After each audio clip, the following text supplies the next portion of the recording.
12th class. How are you beta? I hope you will be quite fit and fine. Students, आज हम आपकी history की जो book है उसके चैप्टर 12 के कुछ इम्पोर्टेंट जो क्वेश्चन हैं उनको स्टडी करेंगे और लर्न करने का प्रयास करेंगे। प्रयास क्या करेंगे? लर्न नहीं करेंगे। बेटा फर्स्ट क्वेश्चन है कि औपनिवेशिक शहर में सामने आने वाले नए तरह के सार्वजनिक स्थान कौन कौन से थे, उनके क्या उद्देश्य थे। तो बेटे जो औपनिवेशिक शहर कौन से थे जो कि ब्रिटिश सरकार ने भारत में अपने राजनीतिक, अपने आर्थिक, अपने सामरिक लाभ के लिए जिन शहरों का विकास किया था, तो इनके उद्देश्य क्या थे? इनके उद्देश्य थे जो भारत में ब्रिटिश ईस्ट इंडिया कंपनी थी उसको राजनीतिक, सामरिक, आर्थिक फ़ायदे पहुंचाने, तो उस अपने हिसाब से, अपने फ़ायदे के हिसाब से इन्होंने इन शहरों को डेवलप किया। तो फर्स्ट पॉइंट है बेटा कि नदी या समुद्र के किनारे आर्थिक गतिविधियों से गोदियों और घाटियों का विकास किया गया। कि नदी हैं या समुद्र हैं उनके किनारे जो समुद्री पत्तन हैं उनको डेवलप करने के लिए नई गोदियों, नई घाटियों का विकास किया गया ताकि जो ट्रेड है, जो व्यापार है उसको और प्रमोट किया जा सके, बढ़ावा दिया जा सके। नेक्स्ट है समुद्र किनारे गोदाम, वाणिज्यिक कार्यालय, जहाजरानी उद्योग के लिए बीमा एजेंसियां, यातायात डिपो तथा बैंकों की स्थापना की गई। कि जो औपनिवेशिक शहर थे वो ब्रिटिश जो एक्टिविटी थी उनके सेंटर होते थे, उनके केंद्र होते थे और अपने आर्थिक लाभ के लिए इन्होंने इन शहरों में, जो शहर समुद्र के किनारे थे वहाँ पर क्या किया? बड़े बड़े गोडाउन बनाए, अपने कमर्शियल जो ऑफिस थे वो स्थापित किए। इसके साथ साथ जो जहाजरानी उद्योग, इसके साथ साथ इंश्योरेंस जो एजेंसी थी उनके डिपो स्थापित किए, बैंक स्थापित किए ताकि इनका जो व्यापार हो निर्बाध गति से आगे बढ़ता रहे। नेक्स्ट है कंपनी के मुख्य प्रशासनिक कार्यालय समुद्र तट से दूर बनाए गए। तो जो इनके मेन जो एडमिनिस्ट्रेटर जो ऑफिस थे वो काफ़ी दूर बनाए गए। कलकत्ता में स्थित राइटर्स बिल्डिंग इस तरह का एक कार्यालय था। यहाँ राइटर्स होते लेखक, लिखने वाले, जिसको हम एक तरह से कलरक कह सकते हैं। राइटर्स से अभिप्राय कलरकों से है। यह ब्रिटिश शासन में नौकरशाही के बढ़ते महत्व का संकेत था। तो राइटर्स का मतलब क्या था? कलरक। तो लगातार नौकरशाही का जो महत्व था बढ़ता जा रहा था, उसकी इम्पोर्टेंस लगातार ब्रिटिश गवर्नमेंट में बढ़ती जा रही थी। नेक्स्ट, किले के चारदीवारी के आसपास यूरोपीय व्यापारियों और एजेंटों ने यूरोपीय शैली के भव्य मकान बनाए।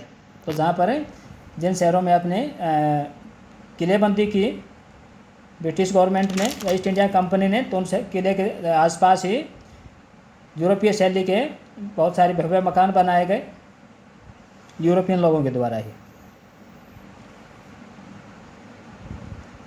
कुछ यूरोपियों ने शहर के सीमा से सटे उप शहरी इलाकों में बगीचा घर बना लिए थे। तो इनमें बड़े बड़े बगीचे के अंदर इनके बंगले होते थे। शहर के साथ लगता हुआ ये इलाका होता है जिसको उप शहर कहा जाता था। नेक्स्ट है बेटा कि शासक वर्ग के लिए नस्ली विभेद पर आधारित क्लब, रेस कोर्स और रंगमंच भी बनाए जाते थे। तो शासक वर्ग कौन? जो अंग्रेज थे, जो अपने आप को उच्च नस्ल से संबंधित मानते थे, श्रेष्ठ मानते थे, इसलिए इन्होंने भारतीयों से थोड़ी दूरी बनाई और अपने लिए अलग से क्लब, रेस कोर्स और रंगमंच भी बनाए। नेक्स्ट है टाउन हॉल, सार्वजनिक पार्क, रंगशालाएँ तथा सिनेमा हॉल जैसे सार्वजनिक स्थल भी सामने आने लगे। जैसे जैसे शहर डेवलप होते चले गए तो इस तरह की जो पब्लिक प्लेसेस हैं इनको भी डेवलप किया गया। ये स्थान लोगों के लिए मनोरंजन तथा मेल जोल के महत्वपूर्ण केंद्र थे। नेक्स्ट क्वेश्चन है बेटा कि औपनिवेशिक मद्रास में शहरी और ग्रामीण तत्व किस हद तक घुल मिल गए थे अथवा अंग्रेज़ों ने मद्रास का शहरीकरण किस प्रकार किया। तो आधुनिक जो मद्रास है वो बहुत सारे गाँव से मिलकर बना है। वो गांव दूर दूर थे, परंतु जैसे जैसे शहर का डेवलपमेंट होता चला गया, शहर फैलता चला गया, तो जो बीच का जो इलाके थे वो भी उस शहर में ही समा गए और बड़ा शहर बन गया। मद्रास को बहुत से गाँव को मिलाकर विकसित किया गया था। तो बहुत सारे गांव थे, उन गांव को मिला करके मद्रास को डेवलप किया गया। धीरे धीरे भिन्न भिन्न प्रकार के आर्थिक कार्य करने वाले कई समुदाय आकर मद्रास में बस गए। तो अलग अलग कामों से जुड़े हुए जो कम्युनिटीज़ थी वो वहाँ पर आ गई और वहीं बस गई। यूरोपवासी वाइट टाउन में रहते थे। वाइट टाउन कौन सा? जहाँ पर गोरे लोग रहते थे, यूरोपियन लोग रहते थे, जिनका के अंदर फोर्ट सेंट जॉर्ज अथवा सेंट जॉर्ज किला था। तो सेंट जॉर्ज जो किला था वो कहाँ था? मद्रास में था, और इसके आसपास यूरोपियन लोग रहते थे व्हाइट हाउस में। अंग्रेजों की सत्ता मजबूत होने के साथ साथ यूरोपियन निवासी किले से बाहर जाने लगे। जैसे जैसे भारत में अंग्रेज़ों की जो पावर थी वो बढ़ती चली गई, तो अब उनका साहस बढ़ गया, अब वो किले से बाहर भी रहने लगे। गार्डन हाउसेज सबसे पहले माउंट रोड और पूनामाली रोड पर बनाने शुरू हुए। ये मद्रास के इलाके हैं, तो सबसे पहले गार्डन जो हाउसेज थे वो माउंट रोड और पूनामाली रोड पर बनाए गए। इस दौरान संपन्न भारतीय भी अंग्रेज़ों की तरह रहने लगे थे, तो भारतीय लोग भी अब उनकी कुछ नकल करने लगे थे, कॉपी करने लगे थे, देखा देखी करने लगे थे, और वैसे ये मकान अपने जीवन शैली को उन्होंने ढाल दिया था। आज भी आप देखेंगे तो बहुत सारी जो हमारे दैनिक जीवन की बहुत सारी जो चीज़ें, चाहे हमारा खान पान है, पहनावा है, बोलचाल है, भाषा है, उस पर बड़ी छाप है अंग्रेज़ों की। परिणाम स्वरूप मद्रास के इर्द गिर्द स्थित गाँव का स्थान बहुत से नए उप शहरी प्रदेशों ने ले लिया। तो मद्रास के आसपास के जो गांव थे वो धीरे धीरे उप शहरी क्षेत्र के तौर पर विकसित हो गए, धीरे धीरे शहरी रूप लेते चले गए वो। यह इसलिए भी संभव हो सका क्योंकि संपन्न लोग परिवहन सुविधाओं की लागत वहन कर सकते थे। तो जो लोग प्रॉस्पेरस थे, वेल टू डू थे, और ट्रांसपोर्ट की जो फैसिलिटीज़ थी उनको वहन कर सकते थे, उस खर्चे को वो उठा सकते थे।